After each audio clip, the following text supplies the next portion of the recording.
guys, so today I am here to review the new NARS foundation for you guys. I recently picked this up. I have been testing it out for about a week and I wanted to give you guys my thoughts. Oh, and I'm also going to have a demo showing you guys how I apply this foundation as well, so that's pretty cool. So basically when you get the foundation, it comes in this gorgeous bottle. Like, NARS has really stepped up their packaging game because the Sheer Glow foundation packaging is nothing to write home about or anything like that from what I remember. It's got the glass frosted bottle and then you pull it off and oh my god, NARS, you did it. You finally put a pump on your foundation that you didn't have to purchase, which makes foundations, you guys know if you wear foundation a lot, a pump is just the way to go. It's so much easier. This bad boy is going to set you back $57 in Canada, so it is expensive. This is a true high-end foundation. Whatever way you look at it, it's expensive. I'm not even going to deny that. However, I'm a person that truly believes when it comes to foundation, that is an area that even if you guys are like die-hard drugstore lovers and that's all you use, that's where you want to splurge. Forget overpriced lipsticks, forget overpriced eyeshadows and blushes. Plus you can sample them before you buy them, so you never really have an excuse not to like your foundation. Okay, so that rant is over. I took this in the shade Barcelona, which is medium 4.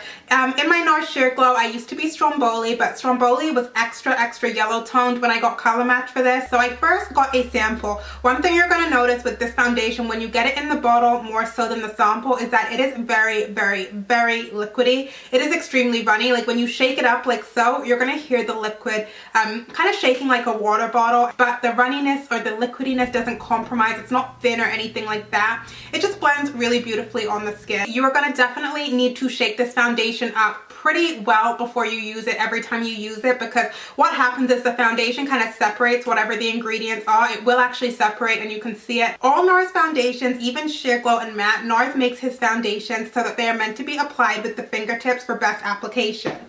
Me being a rebel and not loving to do my fingertips, I do put out a pump of foundation into my fingertips and warm it up, and then I dot it on my face and I end up applying it with this brush here, which I always use. This is the Urban Decay Optic Blurring Brush. If you don't have this, this brush is only $26. Please add this to your cart if you're even thinking about ordering a new foundation. It is everything for foundation application. If you are someone that likes to use a beauty blender to apply foundation, I would not recommend it with this foundation because it is so liquidy. The beauty blender is so porous. It's just going to soak up foundation and you're going to end up wasting your $60 foundation. Also, this does dry very quickly. The claims say it absorbs quickly. That's very true. When you dot this on, you're going to want to work and blend this into the skin pretty quickly, otherwise it kind of dries and just sets on your face basically, which is a double-edged sword. It's a good thing, but you definitely want to work quickly to blend everything out so you're not left with streaks or patchiness or anything like that. This foundation is a full coverage foundation. Let me start by saying that. I never use a concealer with my foundation, and this is the foundation I'm wearing today.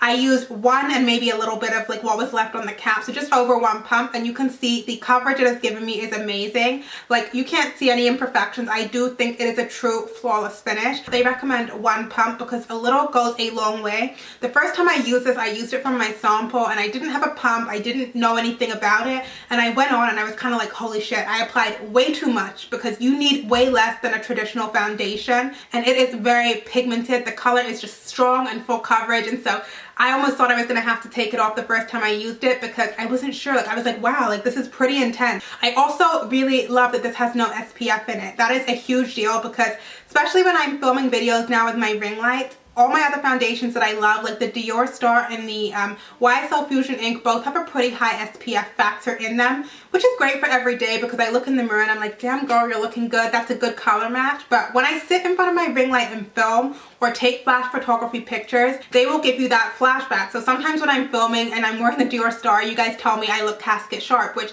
I agree I do because this ring light, the fluorescent lighting is unforgiving. But because this is SPF free, you are not going to get that flashback in either photography or filming.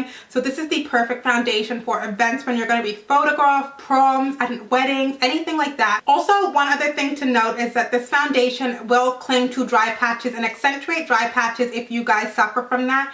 If you guys have very dry skin and there is pretty much nothing you can do to prep your skin for foundation, to prime it and hydrate it, this isn't going to be the foundation that you're going to love in my opinion, because it's just going to accentuate and cling and just make those parts look not their best, so I would go with something else. I also think it would be good for oily skins too. I can see oily skin ladies really enjoying this because it does set very quickly, and when it sets, it almost sets to a powdery finish. Not like old lady powdery, but it's not going to slip around and slide around. Once it's on, it's on. So here I'm going to insert a quick clip of me applying the foundation because I want to show you guys exactly how full coverage it is. I prime my skin with the Hourglass Primer Serum that I always use, number 28 Primer Serum, and I also use my NARS Pro Prime Line Filler before I went ahead in with the foundation. So here I am just shaking the foundation up, and then I'm pumping one pump. I think I pump like a pump and a little bit out, and I'm warming it up between my fingers. I do like to do this because NARS foundations are best applied with the hands, so just a little bit of warming up before I dab it on my face, and then I will be going in with my Urban Decay Optic Blurring Brush, and I start by stippling it into the skin on both sides of my face, working decently quickly because I did say it will dry, and then I will start going in circular motions to blend and airbrush away any streaks or anything like that.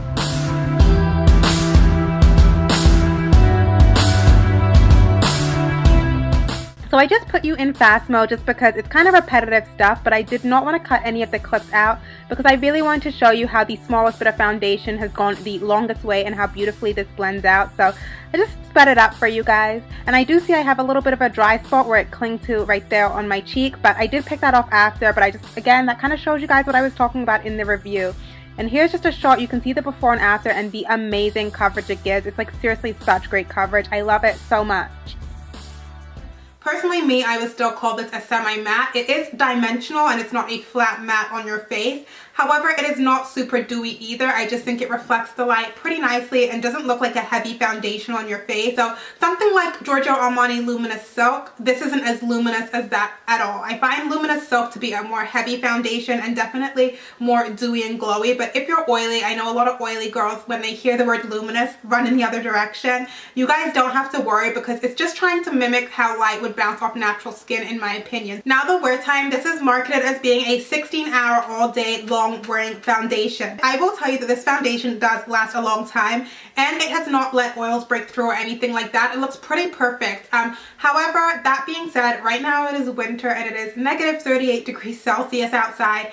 And I have normal to dry skin, so any kind of foundation pretty much that I put on my skin, unless it's a really shitty foundation, is not going to go anywhere. Personally, when I get the most kind of test for longevity out of my foundations is in the summer when it's humid outside and I get a little bit oily and things like that. So when I get to that season, I will definitely update you guys on the wear time because that is when I get the true testament to how foundation wears. And right now, I don't think I am the best person, given my climate and my skin type, to tell you that this, yes, definitely wears all day. This is kind of comparable to the Dior Star, if anything, because they both offer that luminous finish. However, there are attributes from both that I like better. I would say coverage wise, they both offer fabulous coverage. However, I like that the Dior Star is more forgiving to drier skinned ladies. Dry skin people will like the Dior Star because it does not cling to dry patches, whereas the NARS one does. However, the Dior Star offers the worst flashback that I have ever experienced in my entire life, like that casket sharp white Casper looking cast. And this doesn't. What you see is what you get with the color match. So I do prefer that in that respect. I do also think that this is a much better foundation than the Giorgio Armani Luminous Silk. I have kind of fallen out of love with Giorgio Armani Luminous Silk. I find it looks heavy on the skin and it can look a little bit overdone. So I guess that is all I can pretty much say about this foundation at this point because it's been 7 days of me wearing it, so this is more of a first impressions review. But if you guys would like to hear more about the foundation and how it fares for me over the upcoming months and weeks and things like that, again, let me know in the comments below and I will update you guys in things like favorites videos and things like that because it's early days, but I really am enjoying it. Money well spent. The NARS All Day Luminous Foundation is a hit for me right now, so I'm hoping it doesn't fuck up and go all bad on me. But that is pretty much it. Thank you guys so much for watching and bearing with me, and I will be back very soon. I love you guys so much and have a great day. Bye.